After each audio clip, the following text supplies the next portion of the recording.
That's right. It is the morning show right here on ABC News Radio, KMET 1490 AM. Glad to have you with us on today's show. We got lots to talk about.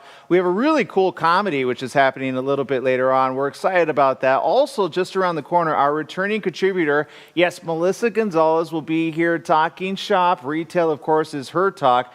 She has a special guest, which we'll have on a little bit later. Also around the corner, we've got a lot more when it comes to another interesting guest, which I can't wait to talk to you about that. But first, we got Mr. Jesse Sanchez over there. Good morning, Jesse. Good morning. Now, Jesse, look, I understand today, unfortunately, Skype is not working again. Technology, I have a problem when Trump says Microsoft should buy TikTok. I have a feeling sometimes Microsoft doesn't know what they're doing. Yeah, let's not have them buy TikTok. Yeah, that's kind of my thing. So, but look, we got lots of news stories, and of course, wherever you're tuning in, be safe out there. The fires are alive and unfortunately well as well.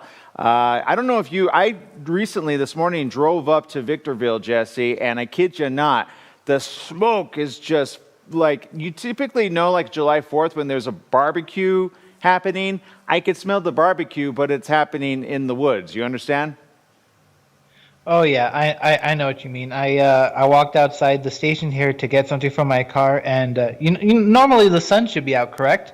Yeah, you would think, but and then people are seeing the red hue. Some are like, oh, it's Armageddon. It's like, no, that's called fire cloud / sun for now, but we'll see what happens around the corner. Anything can happen in the world, and it actually has been happening. All right, so for those of you tuning in, lots of news stories as well. Parents still being very frustrated with distance learning. Rightly so. I mean, parents, I think now, Jesse, correct me if I'm wrong, but people are like, I think teachers need to get paid just a little bit more because it's a little bit more frustrating. What do you think? Yeah, if they do more work, I would expect them to get paid a little bit more, especially in this hard time. Well, unfortunately, there's an agreement on a sweeping COVID response stimulus bill, which remains a little bit sketchy. Everybody's wondering what's going to happen there. And look, lots more needs to be done. Of course, there's other stuff in the news. But look, however you're tuning in, we appreciate you, whether it be Facebook, whether it be Periscope, whether it be YouTube and or LinkedIn or any other device, Instagram, TV. Go check out the latest interview that I did. It was an interesting conversation that we had. And you'll enjoy it. It's a very interesting series talking about anxiety, depression, suicide, and how it's affecting all of our teens, our youth, and many, many more. It's on my Instagram live feed. You can find it right there at Aaron M. Sanchez. Okay, so Aaron M. Sanchez is where it's at. But first, we've got our special guest coming up around the corner, and this guest actually is tuning in all the way from the United Kingdom. And we're going to be talking to Louise Penny, who's actually going to be, she has an excellent mysteries about the Inspector Armand Gamache. And we'll be talking around the corner to Robert Bathurst, who's going to be joining us just around the corner. Jesse, is he ready to go? Yes, he's all ready to go. All right. Joining us right now is Robert Bathurst. Good morning. Welcome to the show. Hi, and hello. Hi. So, Robert, you have Louise Penny. All the Devils Are Here. You're the author of this interesting novel series. What's going on over there? I understand you're getting a lot of acclaim. Well, I do this. Louise Penny is a Canadian author, and she's written these 16 Inspector Gamache series featuring a detective called Inspector Gamache. And she's written 16 of these things. All the Devils Are Here is set in Paris. It's the first one that's left the North American continent. And it's as exciting as all the others. Well, look, you obviously do a lot of the audio version as well. And I got to ask you, how do you find the voice to make each of the characters really stand out? I love audiobooks when I get to listen to the characters and or the reading, but then suddenly I hear a man's voice and I hear a woman's voice, but it all kind of feels good. Yeah, that's the trick is to just simply. I mean, in All the Devils Are Here, which is set in Paris, there are 40 characters in it. There is a cast of regular characters in it from the village in Quebec State, which is where a lot of the books are set. and the family and all the rest of them. They're people who I know well, having done the last 6 of those books. And so, but then there's all these sorts of new ones. And being set in Paris, the big challenge was not to make them all sound like Inspector Clouseau. Well, yeah, and I love it, Inspector Clouseau, by the way. I grew up on Inspector Clouseau. Look, I understand it, and let me clarify again. Louise Penny, of course, wrote this great novel. This came to you. Obviously, you do the voice to it. What was especially special? And I guess my question, first of all, is this. Do you read the whole novel first and then kind of make your notes in between, or do you just read it the very first time and it comes out great? No, absolutely not. It takes a lot of preparation. So what I do is I read it not with a view to performing it. I read it as a reader would, just to get into the book, into the story, and then I read it again and start breaking it down and working out which characters are new, which characters are the regulars, and then trying to find a voice for the main new characters and then the subsidiary new characters. And so you've just got to work out technically where they come from in terms of your face, in terms of where the voice emerges from, what timbre they're working, what sort of speed they might deliver it. And so you do all the sort of technical stuff and try and get into the character that way. And then, the technique, then the thing is to forget the technique and just sort of somehow get a sort of muscle memory for each of the characters so that you can slip into them and do them. You're not pretending that there are 40 different actors doing it. They're all versions of the same voice, but you're just giving it a nuance, a difference, an indication of who they are, so that the audience immediately know where they are in the story and then can sort of concentrate on the great writing. Well, Robert, I understand, look, during COVID-19, a lot of people are kind of tired of the films or lack of films out there lately, but picking up a good book is probably something we should probably go back to. Obviously, this novel is a long line of novels. For those that are not familiar with it, what is different and or the same that fans and new readers will really appreciate going forward? Well, I think that's really interesting. You made 2 points there, didn't you? One is that people in current COVID conditions are in need of escape, and there's nothing that can escape better, really, than literature, because it engages the imagination. A lot of people don't feel comfortable about necessarily reading books. A lot of people do. It might bring you back to reading books. But the audiobook is something you can do when you're out walking, you can do when you're gardening, when you're in the car, or whatever it is you're doing. So, it is a sort of a really, really good sort of a literary sort of crossing point between ordinary life and literature. So, what's great about her books is that they are, at the face value, just mystery thrillers. That's what they are. They're crime detective novels. But they have this strange, and with a small m, mystical and small s, spiritual quality, in the sense that they are, in a sense, a manifesto on how to live well in a cruel world, because there's a lot of cruelty and there's a lot of terror, there's a lot of real sort of harsh things like there are in any murder mystery. But also there's underneath it, with the underpinned by the character Armand Gamache, the main character, there is a sort of, oddly enough, a sense of tolerance and forgiveness and compassion, which is quite rare, I think, in mystery writing. And it's almost like a manifesto that to say, actually, life you can live well, and you can live, goodness does exist, despite the cruel things that are going on around us. Now, Robert, I got to ask, in film and or movies, usually people know who they want to be personally their narrator, or do they? And the reason I ask that is the author really do you think the author would have been a fan of Downton Abbey? Well, I took over in sad circumstances because the first 10 of the 16 Louise Penny novels were read by Ralph Cosham, who died, and they were looking for another narrator to take over. And they did. I think Louise had seen me in Downton, actually, and so yes, I think that might have been a factor in her choice of who's to take over. Whether my experience on Downton has shown any relevance to how I read Gamache, I don't know. But I think having had a profile over in the States with Downton, I think did help in the casting of this. Well, and I gotta ask, you're on the opposite side of the world, it feels like, and thank you for spending time with us. I realize it's not in the morning there, for example, but during COVID-19, I could imagine, I don't know what it's like on that side of the world when it comes to acting or acting on television, but have you felt the impact there? And if so, I would imagine audiobooks are pretty good because, it's just you in the sound booth, right? I did. I got a home studio, and so I did All the Devils Are Here, her new book, from home, talking to the director who was in her home. It was a new way of working, and I'd also do commercials for voiceovers.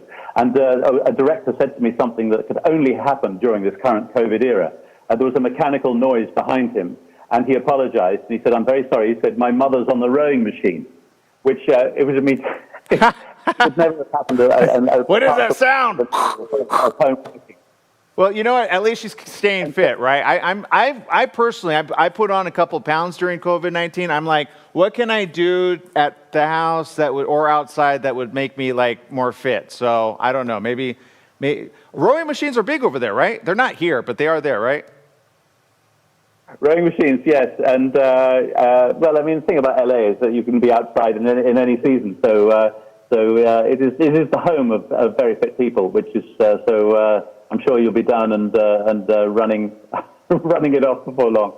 All right, for those just joining us, we're talking to Robert Bathurst, longtime actor and, of course, voice actor as well. Robert, I got to ask you, obviously, of all the different things that you've been in, you have a very, how can I put it, a long line of classic film and or TV. Which was your favorite doing? Well, I've just my own stage show. I've just done. We did 3 weeks of it before COVID struck. It was called Love, Loss, and Chianti, which was 2 books of poems by Christopher Reid, and I did them as a 2-hander with cartoon animation, and that's sort of unfinished business, and so I'm looking forward to picking up. But I think probably I did a long-running series over here called Cold Feet, and a thing called Toast of London, which is quite big in LA. People in a small way seem to go with that. But I think, oddly enough, from the early 90s, I did a series called Joking Apart, which was probably the most enjoyable job I will ever do. It's the Doctor Who writer, Sherlock, Dracula writer, Stephen Moffat. It was sort of autobiographical about his life. I was essentially playing him. And he wrote these sitcoms. We did 12 episodes only. And of those, I reckon about 8 are brilliant classic farces which will endure. His comic construction was magnificent. And so I'd say Joking Apart, the sitcom, was probably my most enjoyable job I'll ever do. Well, I want to say thank you for spending time with us. Before I let you go, are you getting the book writing bug? Is that such a thing? Or are you kind of just saying, just give me the script and I'll read it? I'm writing articles. I wrote an article the other day for the Oldie magazine which is on my Twitter feed, I was asked to write about the acting of Englishness. And I wasn't quite sure what he meant by the acting of Englishness, so I defined it in the article and wrote about all my heroes who you might say were famous for acting Englishness. So that's on my Twitter feed. I've just written one about horse racing. I love horse racing, and that's coming out in the Oldie magazine. I'll put that on my Twitter feed next month when that comes out. So I've been writing articles and a drama about horse racing at the moment. So that's the creative side. The interpretive side is, I'm really happy to read anybody else's material as well. Well, Robert, I'm looking forward to following your career quite closely. How can we follow you? And of course, we know where we can get the book. All the Devils Are Here. It's online. It's in bookstores everywhere. How do we follow you, though, Robert? Well, I have a very limited social media profile, rather unfashionably limited. I do Twitter really for whimsy rather than for anything too strident. And I did have a website, which I think I forgot to renew the domain name. I had on it a button, which was a clip called Greatest Hits of clips of me being punched and kicked and killed and blown up in various things over the years on television and film. That's appropriate. Gone into the ether. I have a biog on IMDb, which tells everybody everything. But beyond that, I'm a man of mystery. Fantastic. There it is. Okay, Robert, thank you for spending time with us. We'll pick it up again. Louise Penny's Armand Gamache's audiobook. Yes, of course, it's all right there. All the Devils Are Here. Thank you for spending time with us here on The Morning Show. Thanks very much. Look good to talk to you. All right, we have to take a quick break. We'll be right back right after these messages with more. Stay tuned.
That's right. It is the morning show right here on ABC News Radio, KMET 1490 AM. Joining our live audience there on Facebook, Periscope, YouTube, and of course, LinkedIn. Glad to have you with us. If you're just joining us, you should go check out the book. It's available now in bookstores. Again, it is All the Devils Are Here. And you know what, Jesse? It's always interesting. I love the United Kingdom. I love anything in Europe. In fact, I've been wanting to visit. Is there any place you've been ever thinking you should want to visit over there? In Europe, in the UK? Or just anywhere in the other side of the world? Well, yeah, the number one spot I would like to visit over there in the UK would be Stonehenge. Oh, yeah. You know what? I'd probably put that on my list as well. Also with the, I'm not going to mess it up because I can guarantee people are going to get upset with me. The ones with the big heads that are on the, right? That's Easter Island. Thank you, Easter Island. Yeah, I just want to tell them big head people. They always wonder, like, is there more underneath the ground, like, of the bodies with those heads? But okay. Anyway, we got lots of stories coming up around the corner. Melissa Gonzalez as well is going to be joining us. And a little bit later, a special comedy. You're going to look forward to this. It is finally out today. Can't wait to talk about that. But first, let's talk about some of the latest news here. Jesse, look, I know you've got some news over there. I'm sure you can share with us.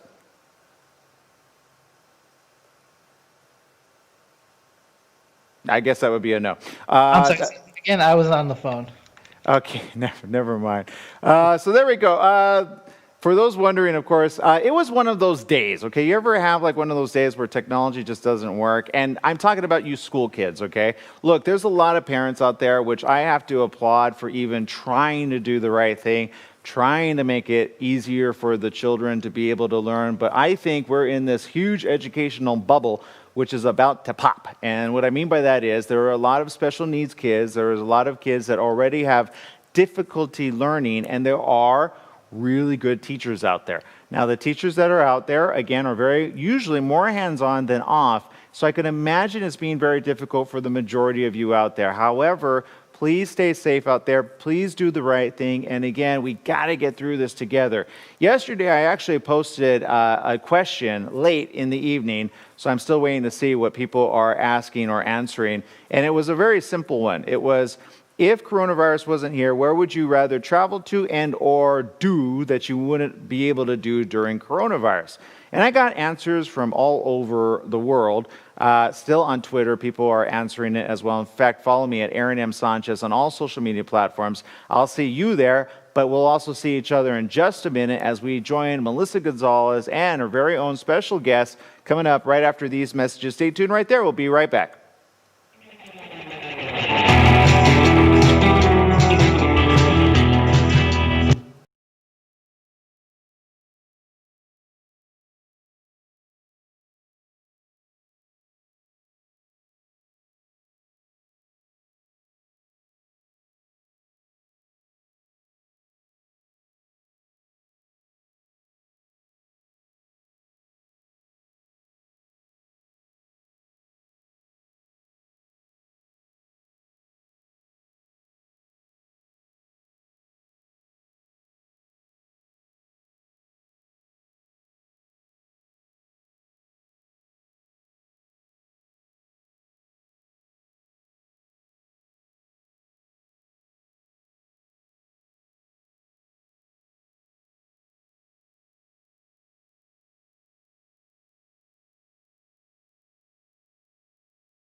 That's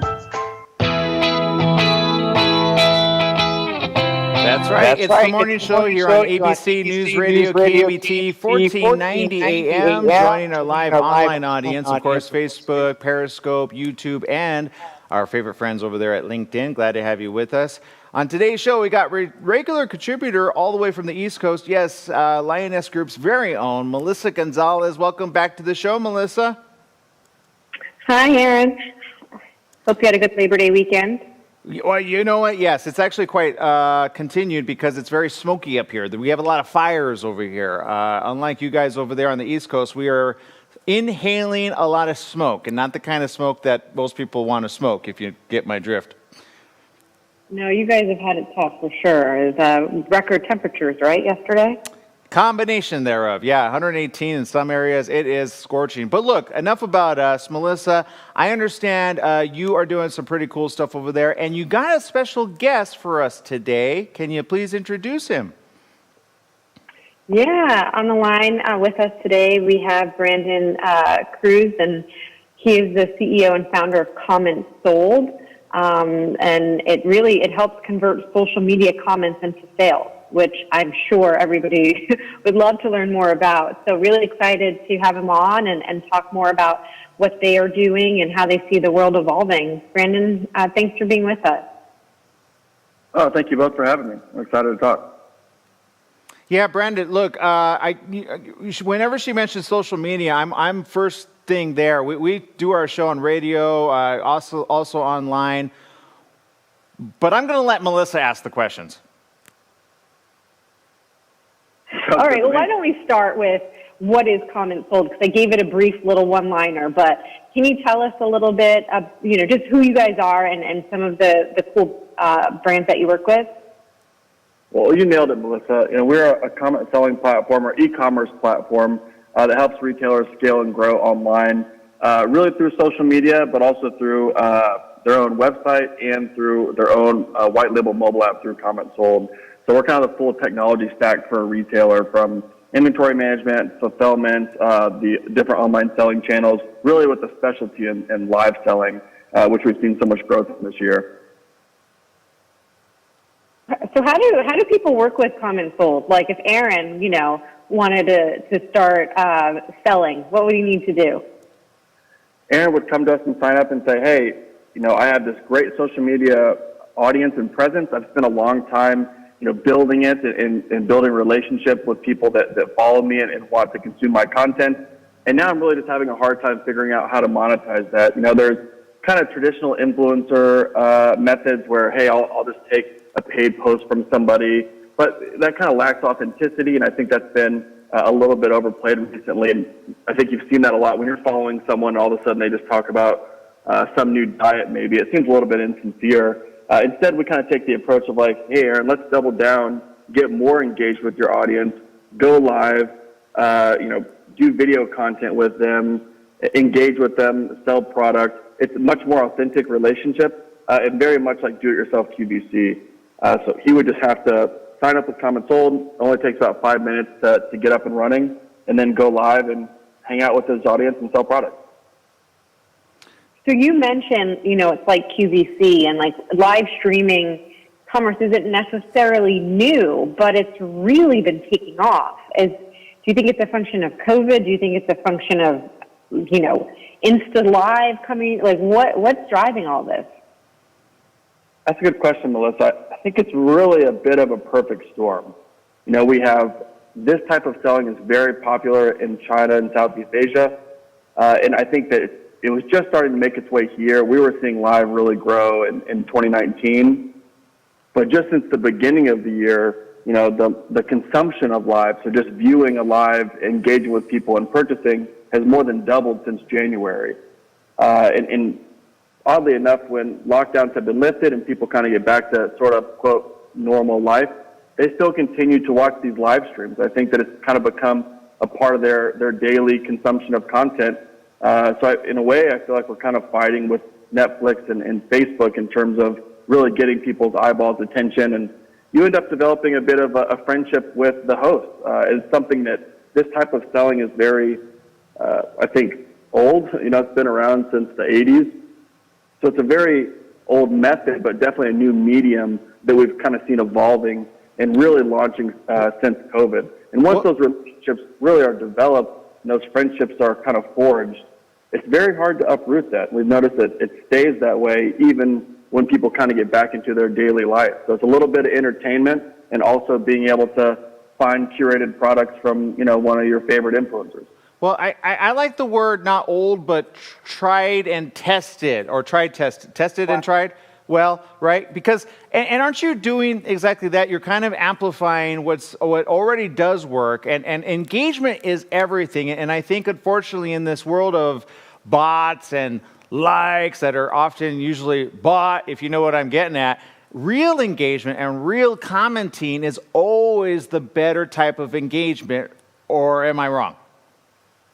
I think you nailed it, Aaron. I mean, there's really this sort of sense of fake it until you make it. Hey, if someone has 1 million followers on Instagram, I can purchase 1 million followers on Instagram, and none of that matters. We Right. like the vanity metrics, where it's like, oh, it might look good, but none of those people actually convert because they're not real. They don't really care about you. Instead, we really focus on, just like you mentioned, this tried and true method, which is really forging and developing a relationship with someone that really does stand the test of time and also stands the test of attacks from different mediums.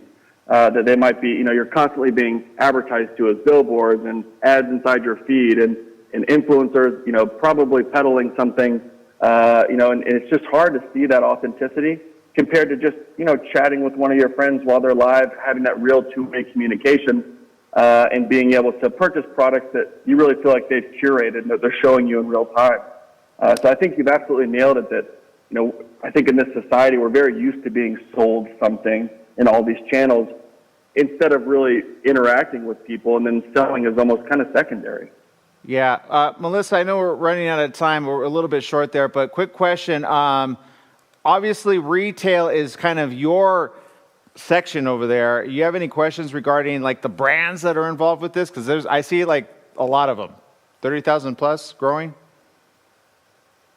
Yeah, I'd let Brandon chime in on that. I mean, you've had some exciting partnerships here. Any that were surprising to you, or any verticals that you've seen really take off that maybe were unexpected? Verticals have been very, very interesting. Fast fashion's our largest one, women's fast fashion, but also jewelry, home decor, cosmetics. As you can imagine, cosmetics is very demonstrable. Really there's no sales process, just, hey, watch me kind of get ready in the morning and put my face on, so to speak. And these are the products that I use. It's very natural. What we've actually seen with the very large retailers is that they've had a little bit of a hard time moving and adapting compared to the smaller ones. Let's say like $100 million a year or more retailer is having difficulty really putting a face to the brand and then connecting with their audience, versus just driving paid search, let's say, maybe they used to do in the past. And that's been a really big advantage for the smaller retailers. And it really does not take many shoppers to make a big difference. A lot of our largest retailers, let's say that do $2 or $3 million a month in sales, only have about 8,000 purchasers. So it's a relatively small number of purchasers that make up the majority of their business. So I think that's encouraging for small retailers out there trying to get started, and maybe a little bit of a shot over the bow for some large retailers that are really trying to figure this out, which I give them a lot of props for, because it's difficult to jump into as a large retailer. Brandon, look, I have a question that's very important really quick before I let you go, and it is this. The live streaming capacity, we live stream a morning show every single day. We do so on Facebook, and we do so on other platforms as well. How, again, does that work? Because I know a lot of broadcasters out there that are like, how can I make some income? Absolutely. It's a tricky problem, I think. You do the hardest part, in my opinion, Aaron. You broadcast, you create content, you're a creative mind, you engage with people. That's the hard part. And then we're just a tool to help pull all that together and monetize. They can go live right through Comment Sold through our broadcast app. And then from there, we actually take that live stream and simulcast it to Facebook, to a Facebook page, a Facebook group, your very own website, and mobile app all at the same time, where you can really meet the shopper where they're at, instead of having to force them to come to one channel. And the shopping experience is very, very simple. They find something they like, they comment sold, they get an invoice immediately through, let's say, Facebook Messenger, and then they check out. So it's a very simple process for the shopper, and it's a really good way for you to engage with that audience. So, Melissa, obviously you're probably in my head right now because I know you're thinking of ways to implement that. What would be your suggestion to either brands and or, well, particularly brands? I mean, I think it's about authentic content first and foremost. So as long as you're kind of using that lens and getting it out there, I think people are looking to engage. I think that there's a lot more open dialogue. I think there's a lot more openness to in-app shopping and online shopping. So, as long as you can lean into that authenticity, I think that, you could really create a sticky audience. Yeah, I like the word sticky. I don't know if you would agree with that word sticky though, necessarily, Brendan. I would. I think that for the large retailers, a lot of them are scrambling. We've had many of them reach out and say, "How do I navigate this space?" And ultimately, coming and really putting a face on the brand, engaging with customers, is very not normal for the larger brands. The ones that have and we've heard this a lot, Aaron, in retail about a retailer telling a story.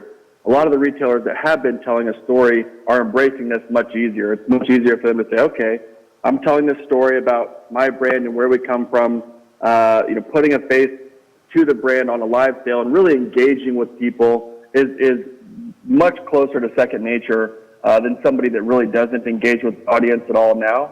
So we've seen a lot of really good success there. And I think a lot of retailers and large brands are trying to figure this out and kind of crack this code just because they've seen the macro trends of the adoption on the consumer side are just out of control. Common Sold will do $1 billion in sales this year, up from 300 last year. So with the majority of that being live, so it's really a trend that's hard to ignore. Yeah, well, look, Brandon, I appreciate you. I appreciate Melissa. Melissa, I'll let you have the last word. Oh, that might have been Melissa. Sorry. We're probably having technical difficulties. But Brandon, great job doing this. Before I let you go, anything that somebody needs to log in or that they need to know right away? I think right now, commonsold.com, you can sign up and be up and running in just a few minutes. You can talk to one of our experts to really make sure it's a good fit. And then we'll help you along that journey. We're very invested in making you successful as a retailer. That's really part of our model. So we're excited to help people along that journey and really figure out the space. So think of us as your consultative experts. Well, Brandon, thank you so very much for spending time with us. Again, those that want to go find out more information, where do they go? Commentsold.com. There it is, commentsold.com. It's all right there if you want to sell via the comments and or live streaming. And there's so many other ways, Instagram, Facebook. I can't wait to talk to you a little bit more, Brandon. I got some great ideas for you, but I'll save that for after COVID, if we get through that, I hope. Well, I can't wait to hear them, Aaron. Sounds good. Look forward to it. All right. Melissa Gonzalez, everybody, also the Lioness Group. Unfortunately, we disconnected from her, but go check her out as well. She is an expert on retail space and going to the next level of digital. So we'd love to have Melissa. We'll have her back again soon. We have to take a quick break here on The Morning Show. We'll be right back right after these messages. Stay tuned.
All right, for those of you tuning in, we appreciate you. Thank you for making your morning with us special, because, we know you can have other places you could be. I always feel like whenever I tell people that, Jesse, they go, you know what? I could be somewhere else. Why am I here? You know what I mean? But I thank Right. our viewers for watching, even if it's just for a little bit. Even if you click that share. You know what I sometimes do whenever I see a video I want to watch, but I have to leave? I share it to my own timeline, but I do the little cheat. It's called Only Me. Have you ever done that with the privacy settings?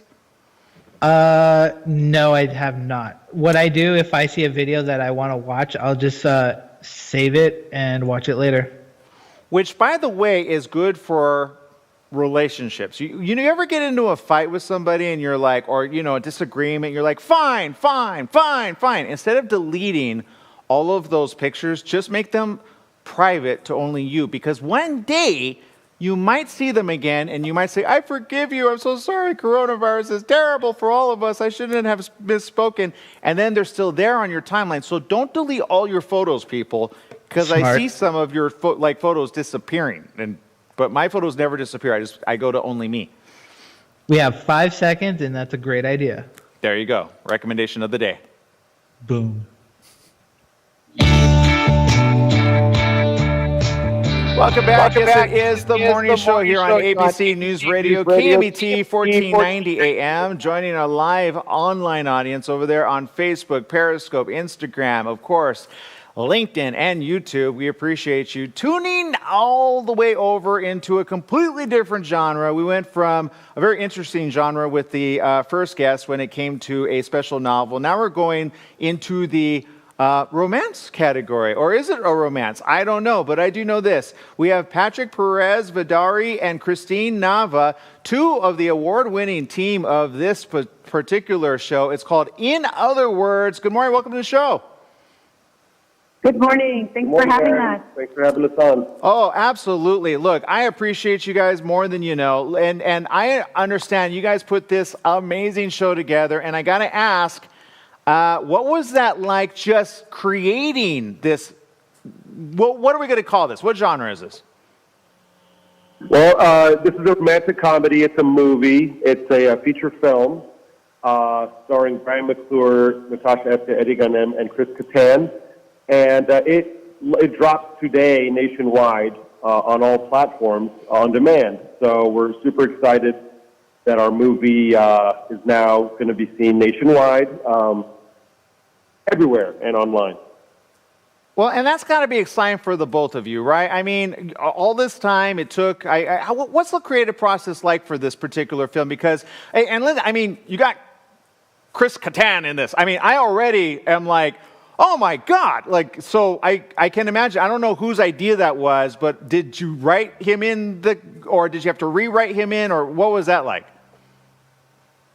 Well, I had worked with Will Ferrell years ago. I translated a film of his that he did in Spanish called Casa de Padre, which he did. He actually performed it entirely in Spanish, but he didn't know any Spanish. So at that time, I worked with the former head writer of Saturday Night Live named Andrew Steele. And I kind of got in with these guys, and I knew that I wanted, for this role, this particular role, we knew we wanted to cast an SNL alumni. So when we were ready to cast, I reached out to my contacts, and Will Ferrell wasn't available, and other people, we were considering other people. When Chris Kattan was available, we were super excited. We asked him, and he said yes, and we couldn't believe it. We were just so excited to be working with, this legend of a comedian. And he did not disappoint. He came to set and just did some zany, incredible improvisations that went far beyond what we would have imagined. I mean, we knew they were going to try some funny stuff, and Christina left space in the script for improvisation, but he took it to another level, and some of these scenes you'll see in the movie are just hilarious. Yeah, there's one which I saw in the trailer where he basically was like pre-COVID makeout session. Does that make sense? Absolutely. It's Yeah. the Saran Wrap tip. Yeah, I can't wait to see this. Christine, look, you obviously, teaming up with Patrick on this particular project, I think both of you bring a really good element to this, which is his side versus her side. Which side got more time than the other? You trying to get me in trouble? My side, obviously. That's No, in the end, it usually works that way. Yeah, we're a team. We're a we've collaborated for about 13 years now. We're married. For those listeners that don't know, Patrick and I have been working on projects for over a decade together.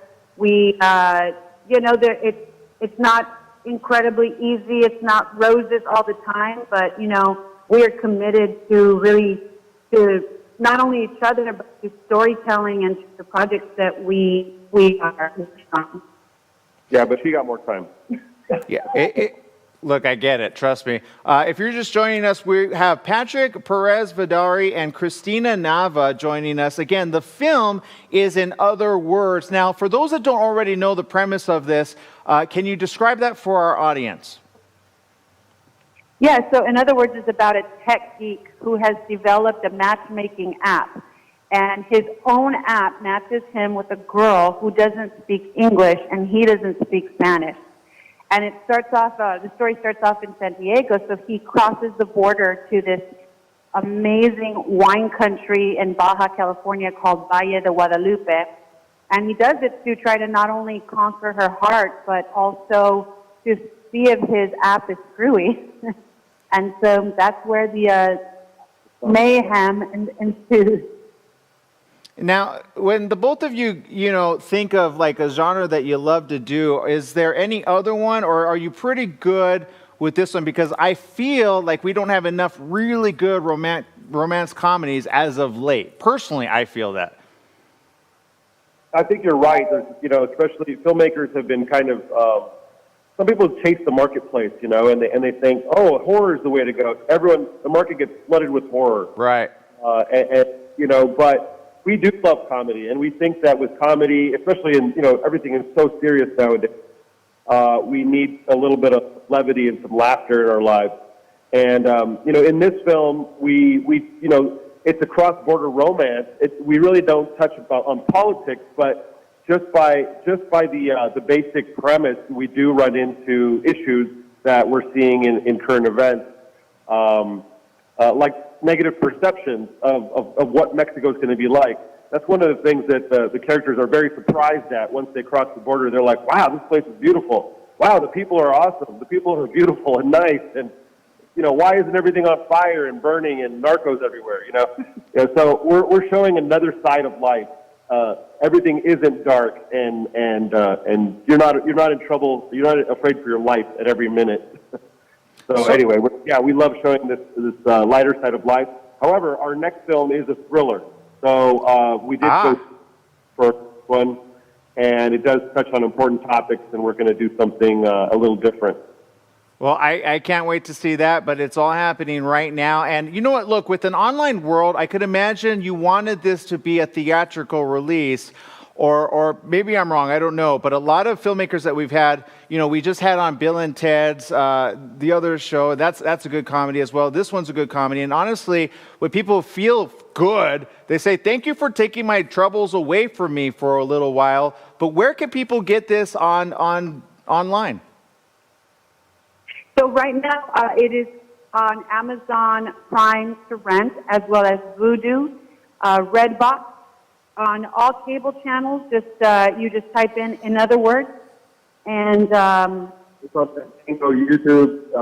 from your Fox cable, Charter, Spectrum, any cable everywhere. Box, in Other Words, and from your device where you rent movies, and you'll find it there. It's pretty much, I like to say, it's everywhere but Netflix.